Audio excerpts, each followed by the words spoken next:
Welcome to crack TNPSC YouTube channel. Okay, இந்த sum பாருங்கள். A sum of money amounts to 9,800 after 5 years and 12,005 rupees after 8 years at the same rate of interest. The rate of interest per annum is. இப்போ என்ன கொடுத்துருக்காங்கன்னா ரெண்டு simple interest கொடுத்துருக்காங்களா, அதாவது ஒரு இப்போ பாருங்கள் அமௌண்ட்டு கொடுத்துருக்காங்க. ஒரு அமௌண்ட் என்னென்னு கொடுத்துருக்காங்கன்னா 9,800.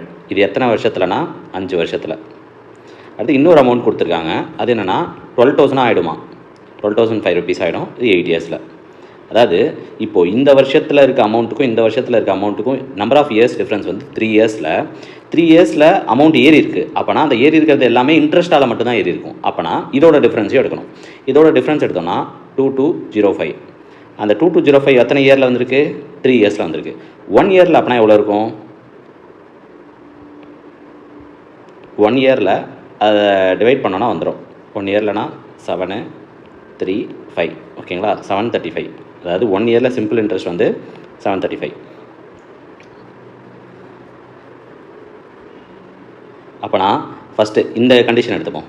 5 இயர்ஸில் இதுவாக இருக்குல்ல, அப்போனா 5 இயர்ஸில் சிம்பிள் இன்ட்ரெஸ்ட் எவ்வளோ ஆயிருக்கும்? 735 இன்ட்டு 5. ஓகேங்களா, இன்ட்டு 5னா 3675 ஆயிருக்கும். ஓகே, இப்போது இதுதான் 5 இயர்ஸோட இன்ட்ரெஸ்ட்டு. இது 5 இயர்ஸில் அமௌண்ட் ஆனது நம்மளுக்கு. அப்போனா பிரின்சிபல் எப்படி கண்டுபிடிக்க முடியும்? Amount is equal to P plus ஐயா. அப்போனா அமௌண்ட் வந்து 9,800ன்னு கொடுத்துட்டாங்க, மைனஸ் அந்த இன்ட்ரெஸ்ட்டை பண்ணிட்டோம்னா நம்மளுக்கு பிரின்சிபல் கிடச்சிடும். அந்த பிரின்சிபல் எவ்வளோனா 6125. ஓகேங்களா, இது ரெண்டுத்தையும் சப்ராக்ட் பண்ணோன்னா 9,800ஐயும் இதையும் சப்ராக்ட் பண்ணால் 6125 கிடைக்கும். இப்போது நம்மளுக்கு ரேட் ஆஃப் இன்ட்ரெஸ்ட் வேணும். ரேட் ஆஃப் இன்ட்ரெஸ்ட் என்ன? நம்மளுக்கு ஒரே ஃபார்முலா தான் இருக்குது. PNR/100 இஸ் ஈக்குவல் டு SIன்னு போடுவோமா, சிம்பிள் இன்ட்ரெஸ்ட் ஃபார்முலா. அதில் சப்ஸ்டியூட் பண்ணுவோம். சிம்பிள் இன்ட்ரெஸ்ட் எவ்வளோ? 3675 இஸ் ஈக்குவல் டு P எவ்வளோ? 6125 இன்ட்டு எத்தனை இயரு? 5. R தெரியாது, பை 100. ஓகேங்களா, இதை எவாலுவேட் பண்ணோன்னா R இஸ் ஈக்குவல் டு 12%ன்னு வரும். ஓகேங்களா, ஸோ இது சிம்பிளிஃபிகேஷன் தான். இதை மட்டும் கேன்சல் பண்ணுங்கள். R இஸ் ஈக்குவல் டு 12%ன்னு வரும். ஓகே, நெக்ஸ்ட் கொஸ்டின் பார்ப்போம்.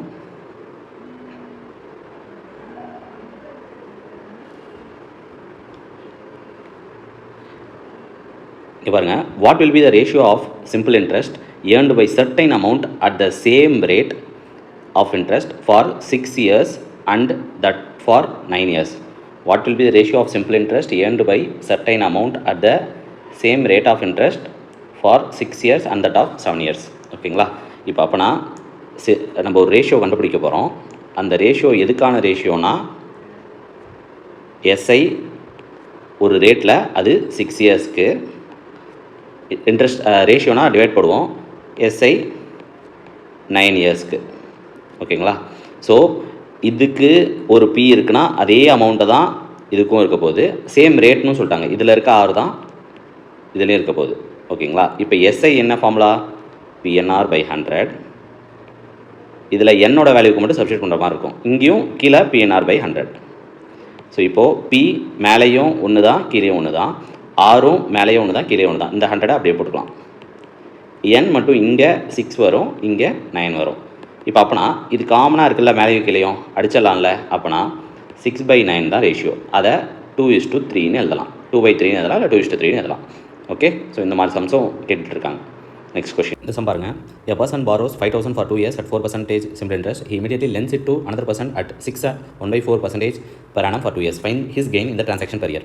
per இயருக்கு கேட்குறாங்க. ஃபஸ்ட்டு இவர் பாரோ பண்ணுவார்ல, அதுக்கு அவர் எவ்வளோ வட்டி கட்டுவார்னு ஃபஸ்ட்டு பார்ப்போம். ஓகேங்களா, ஃபஸ்ட்டு பாரோ பண்ணுறதை பார்ப்போம். ஓகே, பாரோ பண்ணுறதுல சிம்பிள் இன்ட்ரெஸ்ட் எவ்வளோ வருதுன்னு பார்ப்போம். ஏன்னா அவர் கட்ட வேண்டிய வட்டி.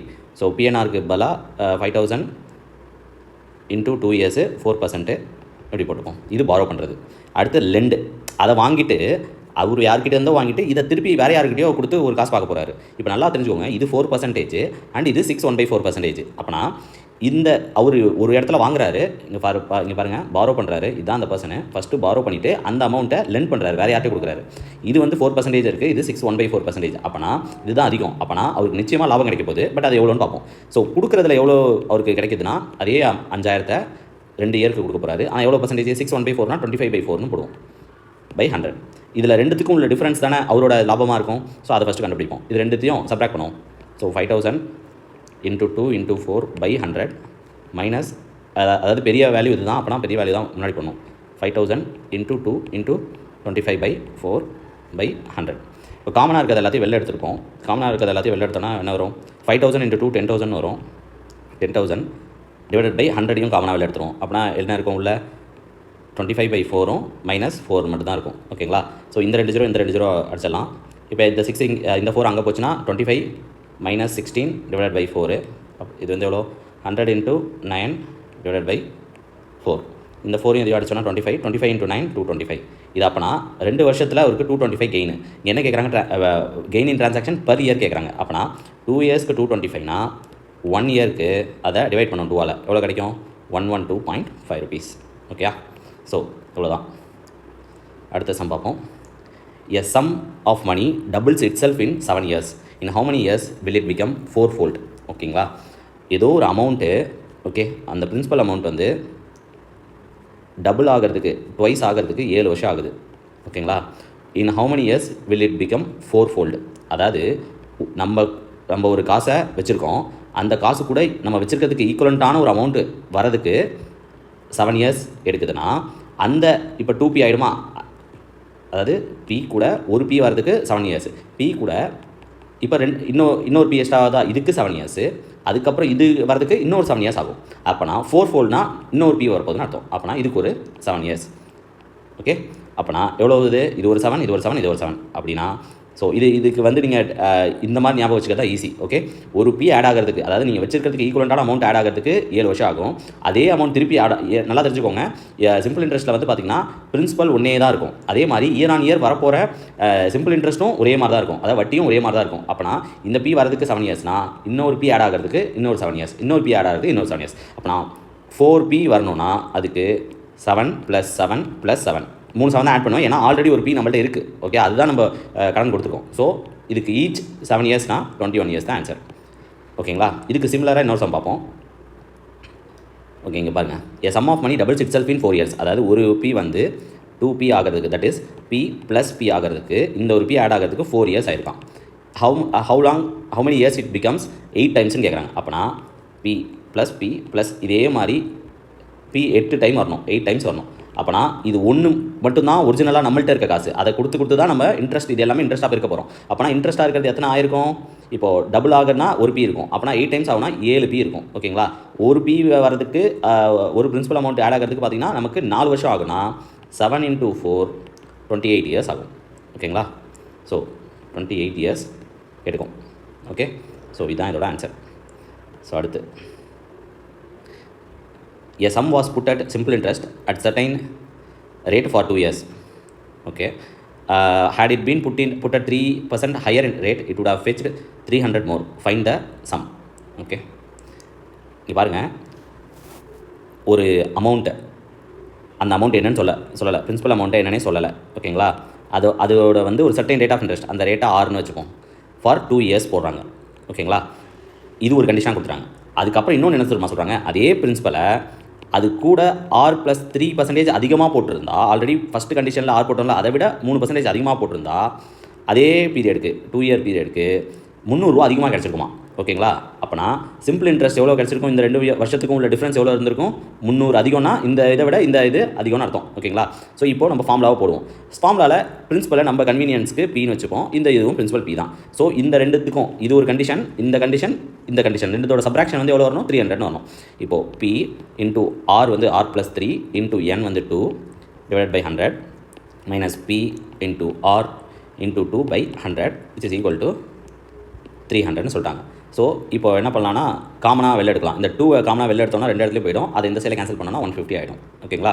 அடுத்து இதை சப்ராக்ட் பண்ணுங்கள். pr + 3p மைனஸ் prன்னு வரும். Divided by 100 is equal to 150. இந்த pr கேன்சல் ஆகிடும். 3p is equal to 150 × 100ன்னு வரும். இதையும் கேன்சல் பண்ணிங்கன்னா 50. அப்போனா பிரின்சிபல் எவ்வளோ? 5000. ஓகேங்களா? இப்போ இந்த சம்மன் தானே கேட்குறாங்க, எவ்வளோ இருந்திருக்குன்னு கேட்குறாங்க. ஸோ 5000 இருந்திருக்கும். ஓகே, இந்த கொஷினை பாருங்கள். the simple interest on 1650 will be less than the simple interest on 1800 at 4% by 330. Find the time. அதாவது என்னென்னா 1650க்கு வட்டி போட போகிறோம் ஓகேங்களா. சிம்பிள் இன்ட்ரெஸ்ட்டில் ஒரு வட்டி வரும், அப்புறம் 1800க்கு வட்டி போட போகிறோம். ரெண்டுமே 4% தான் போட போகிறோம். ரெண்டுத்துலேயே 4% போட்டால் அதோட டிஃப்ரென்ஸ் வந்து 30 ரூபா வரும்ன்றாங்க ஓகேங்களா.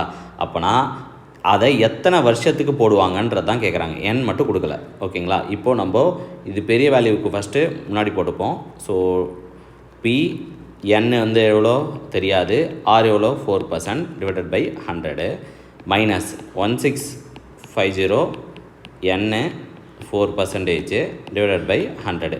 ரெண்டு வட்டிக்கும் உள்ள டிஃப்ரென்ஸ் எவ்வளோ, அதாவது இங்கேயே சொல்லியிருக்காங்க will be less than, இந்த வட்டியை விட இந்த வட்டி எவ்வளோ இருக்கும், லெஸ்ஸாக இருக்கும். அதனால தான் சப்ராக்ட் பண்ணியிருக்கோம் 30 rupees ஓகேங்களா. ஸோ இந்த 2 ஜீரோ இந்த 2 ஜீரோ கேன்சல், இந்த 1 ஜீரோ இந்த 1 ஜீரோ கேன்சல் பண்ணிக்கலாம். இதை 2 டைம்ஸ் 5 டேபிளில் 2 டைம்ஸ் போகும். இது 5 டேபிளில் 33 வரும். இதையும் 2 ஆக்கிடலாம் ஓகே. ஸோ இது எவ்வளோ இப்போ என்ன இருக்குது 18 into 4. இப்போ பாருங்கள், காமனாக இங்கேருந்து 3 வெளில எடுத்துடலாம், அப்படின்னா இது 10 ஆகிடும். இது காமனாக அப்படின்னா 3ஆல் கேன்சல் பண்ணலாம். 6 இது 11. ஸோ இப்போ என்ன 6ன்றது வந்து 24 n minus 22 n is equal to 10ன்னு வரும். இப்போ அப்போனா 2n இஸ் ஈக்குவல் டு 10, என்னோட வேல்யூ என்னது 5 years. ஸோ இதுதான் ஆன்சர் ஓகே. ஸோ இந்த மாதிரி கொஷின்ஸ் கேட்கலாம், ஏன்னா கொஞ்சம் குழப்பமாக இருக்கும், பட் சிம்பிளான கொஷினாக தெரியும். ஸோ இந்த மாதிரி கொஷின்ஸ் எக்ஸ்பெக்ட் பண்ணலாம் okay. Subscribe for more videos.